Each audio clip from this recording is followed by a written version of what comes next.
नमस्कार मित्रों, भगवत चर्चा में एक बार फिर आप सबका स्वागत है। हम लोग भगवत गीता के 6ठे अध्याय आत्म संयम योग पे चर्चा कर रहे हैं। यही वो अध्याय है जहाँ से भगवान श्री कृष्ण महात्मा अर्जुन को अध्यात्म के मध्य पे लेके आ रहे हैं। मध्य पे मैं इसलिए कह रहा हूँ क्योंकि अध्यात्म का ये वो बिंदु है जहाँ से रास्ता आगे जाता है उस परम सत्य की ओर। इसके पहले जो रास्ता है वो संसार का रास्ता है। यही वो बिंदु है जहाँ से क्रांति पैदा होती है, क्रांति उत्पन्न होती है, यानी आत्मा। जब तक मनुष्य आत्मा का अनुभव नहीं करता है तब तक अध्यात्म की सारी चर्चा, सारी कवायद व्यर्थ है, वो सतही है। आत्मा अनुभव के पहले जितनी भी बातें हैं, जितने भी अनुभव हैं, वो सब संसार के अनुभव हैं। अध्यात्म का असली अनुभव आत्मा से ही शुरू होता है। वही वो बिंदु है जहां से अध्यात्म शुरू होता है। भगवान श्री कृष्ण से अर्जुन ने जब पहले अध्याय में कहा था, हे केशव, मेरे रथ को युद्ध के मैदान के मध्य बिंदु पे ले चलो, तो वहां पे जो लेके गए थे मध्य बिंदु पे, वो तो संसार के मध्य बिंदु पे लेके गए थे। विचारों के तल पे, स्थितियों के तल पे, भौतिक तल पे वो लेके गए थे मध्य बिंदु पे। अब अध्यात्म की जब चर्चा चली, जब उन्होंने ज्ञान की बात की, श्रेय की बात किया, तब अर्जुन उसको आत्मा तक लेके आए हैं, यहाँ तक। तो यहीं से यात्रा शुरू होती है अध्यात्म। इसके पहले संसार की यात्रा होती है, सारी विचारों की यात्रा होती है, तर्कों की बात होती है, संसार के अनुभव की बात होती है, मन की बात होती है, जड़ की बात होती है। अध्यात्म की असली बात तो आत्म संयम के बाद ही शुरू होती है। इसलिए मैं कह रहा हूं कि यहीं से अध्यात्म शुरू होता है, 6ठे अध्याय से। तो यह आत्मा का अनुभव कैसे किया जाए? संयम करके किया जाता है। संयम काहे पे? मन पे, बुद्धि पे, इंद्रियों पे, बहिर्करण पे, अंतःकरण पे। तो ये बहिर्करण और अंतःकरण पे संयम कैसे किया जाए ये बता रहे हैं। बहिर्करण का संयम तो बताया उन्होंने भगवान श्री कृष्ण ने 10, 11, 12 श्लोक पे कि आप एक अच्छा सा आसन बिछाओ, साफ सुथरी जमीन पे बिछाओ, मृगशाला बिछाओ या कुशा बिछाओ, अपने शरीर को सीधा करके बैठ जाओ। सुखासन पे, पद्मासन पे, मयूरासन पे, हलासन पे, जिस आसन पे आपको सुख मिले। क्योंकि पतंजलि भी कहते हैं सुखासनम, जिस आसन पे, जिस पाश्चर पे सुख मिले वही आसन है। तो जिस आसन पे आपको सुविधा लगे उस आसन पे बैठ जाओ, साफ सुथरे और अच्छे आसन पे। और आसन पे बैठने का इतना अभ्यास हो जाए कि बिना हिले डुले, बिना कंपन किए 3 घंटे बैठे रह सको, तभी आसन की सिद्धि होती है, उसके पहले नहीं होती है।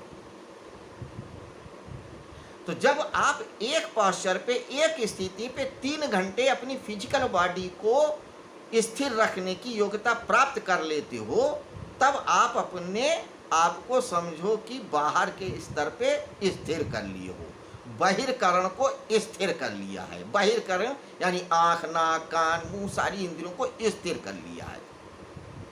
अंतःकरण अभी भी स्थिर नहीं है, अंतःकरण अभी भी उछल कूद कर रहा है।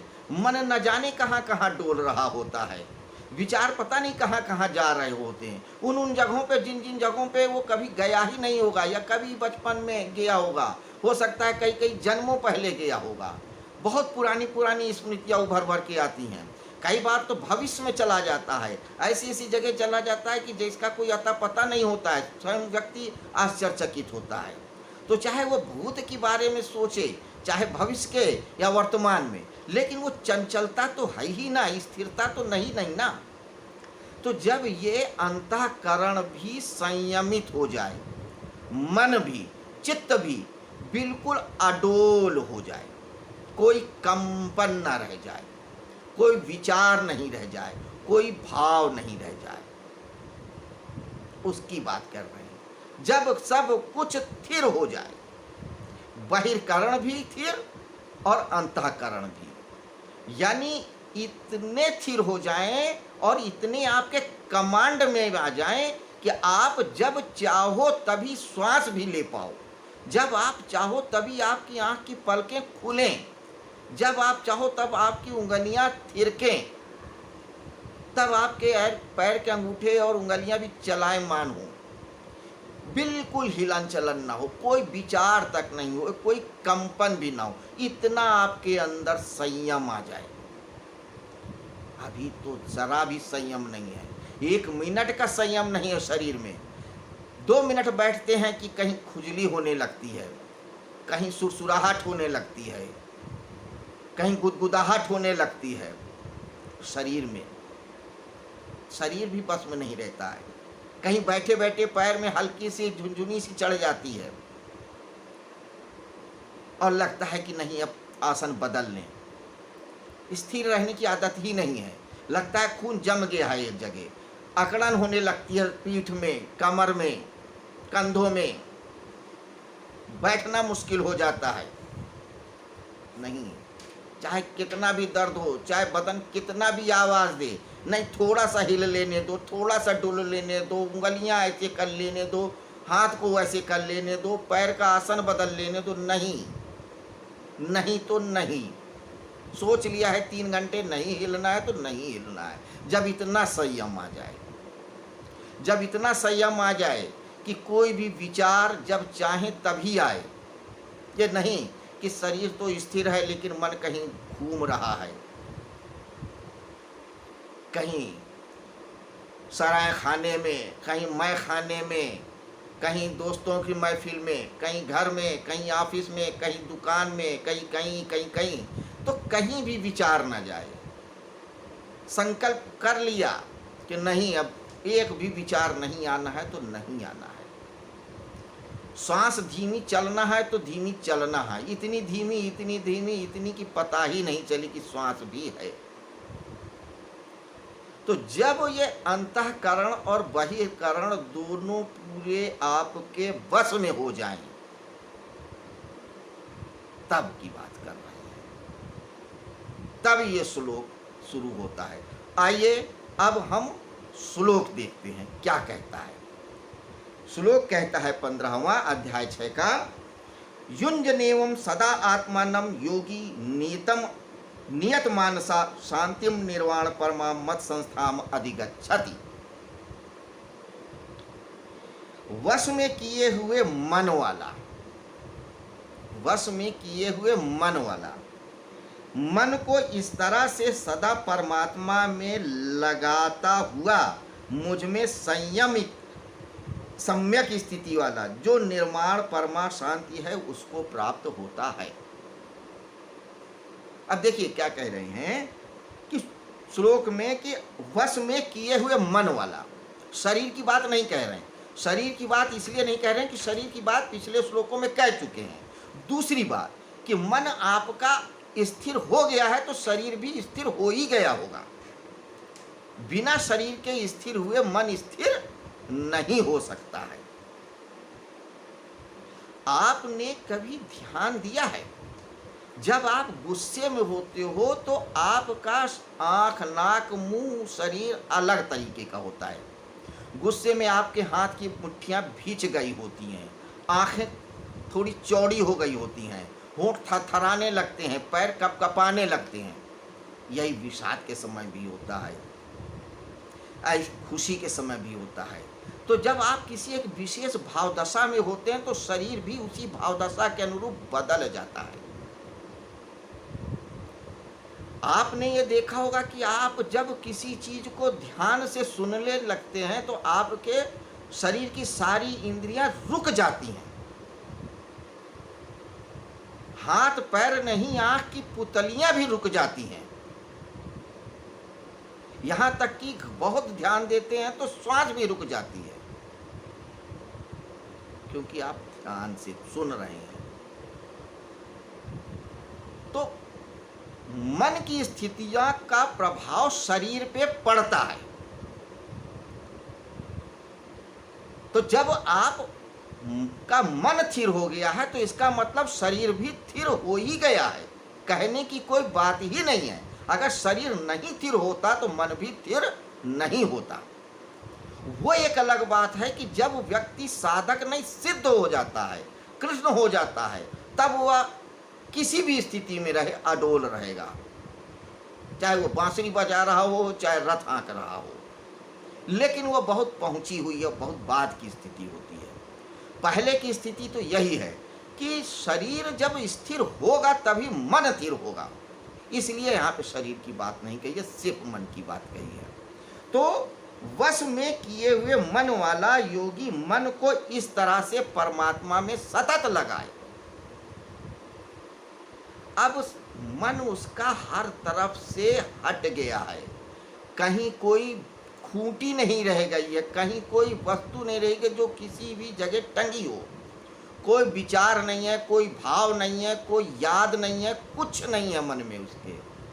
ब्लैंक स्लेट हो गया है, बिल्कुल ब्लैंक, स्थिर।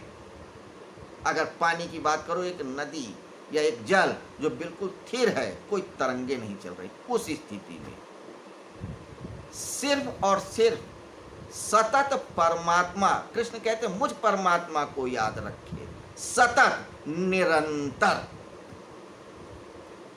बिना किसी डिस्टरबेंस के।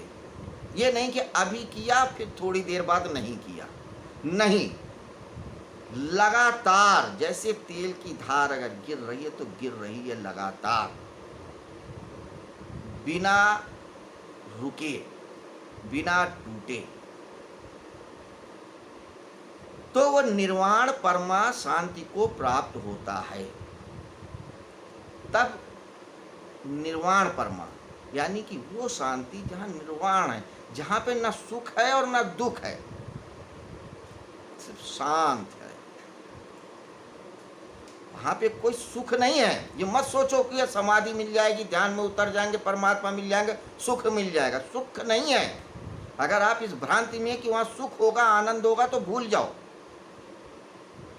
वो शांति होगी,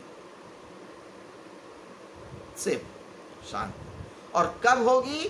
जब आप उसको लगातार साधते रहोगे, रुके नहीं। स्मृति यानी कि निरंतर स्मृति में रखे। देखिए यहां पे एक बात और समझने जैसी है। स्मृति दो प्रकार की होती है। एक स्मृति पुरुष की स्मृति होती है जो बोधपूर्ण होती है और शब्दात्मक होती है, और स्त्री की स्मृति अस्तित्वगत होती है। अंतर होता है स्त्री और पुरुष की स्मृति में। यहाँ स्त्री और पुरुष मैं चित्त की दशाओं के आधार पे कह रहा हूँ, मैं फिजिकल कंस्ट्रक्शन या बॉडी कंस्ट्रक्शन के बारे में, उसके बारे में नहीं कह रहा हूँ। शारीरिक रूप से एक स्त्री दिख सकती है, लेकिन चारित्रिक स्तर पे यानी उसका पूरी बॉडी लैंग्वेज और मानसिक दशा पुरुष जैसा हो सकता है। सोच विचार उठना बैठना सब पुरुष जैसा होगा, तो उसकी स्मृति पुरुष जैसी होगी। इसी तरह से कोई पुरुष भी ऐसा हो सकता है कि जिसका चाल ढाल बात व्यवहार पूरी मानसिकता स्त्री जैसी हो, तो उसकी स्मृति स्त्री जैसी हो सकती है। तो यहाँ पे मैं उस टाइप की बात कर रहा हूँ कि एक स्मृति स्त्री की तरह होती, स्त्रैण होती हैं, अस्तित्वगत स्मृति, और एक होती है बौद्धिक स्मृति। तो जो स्मृति मन के शांत होने पर परमात्मा को लेके हो, वो स्त्री जैसी हो, बोधपूर्ण न हो, बौद्धिक न हो, अस्तित्वगत हो। यानी कि जब एक स्त्री अगर फूल का स्मरण करती है तो फूल ही हो जाती है। उसकी सुगंध, उसकी कोमलता, उसकी आभा, उसकी ताजगी, सब कुछ को वो महसूस करती है। वो अपने प्रेमी को अगर याद करती है तो उस प्रेमी के हर एक बात को, उसकी खुशबू को, उसकी स्टाइल को, उसके कहे बोलने के तरीके को, मिलने के तरीके को, सब चीज़ को वो महसूस करती है। उसकी खुशबू, हर बात को वो अस्तित्वगत स्मृति है। पुरुष की बौद्धिक स्मृति है। उसका नाम याद आ सकता है, उसका चेहरा याद हो सकता है, उसकी आंख याद हो सकती है, लेकिन उसकी अस्तित्व की पूरी खुशबू उसके स्मरण में नहीं आती है। तो यहाँ पे जब आप समाज में बैठे हो तो आप परमात्मा की स्त्री का स्मरण स्त्री की तरह से स्मरण करो, जैसे एक स्त्री स्मरण करती है, अस्तित्वगत लगातार करो, बिना रुके हुए करो। तब आपको जो शांति प्राप्त होगी वो परम शांति होगी। वहां पे कोई हलचल और कोई युद्ध नहीं रहेगा। तो ध्यान करने का यहाँ एक मेथड बताया, पूरा एक प्रोसेस बता रहे हैं 10, 11, 12, 13, 14, 15 श्लोकों में स्टेप बाय स्टेप लेके चल रहे हैं कि आप कैसा आसन लें, कैसा स्थान चुनें, फिर कैसा आसन रखें, किस तरह से बैठें, किस तरह से श्वास लें, मन की स्थिति क्या हो, श्वास की स्थिति क्या हो, विचार की स्थिति क्या हो, एक एक तरीका बता रहे हैं। जब आप इस प्रोसेस को करते हैं तो आप मन के पार जाते हैं, उस अस्तित्व का अनुभव करते हैं, जिस अस्तित्व को जानने के बाद कुछ जानना शेष नहीं रह जाता, पाने के बाद पाना शेष नहीं रह सकता, जिस समाज में जाने के बाद कहीं जाने का नहीं होता, वह परम गंतव्य होता है।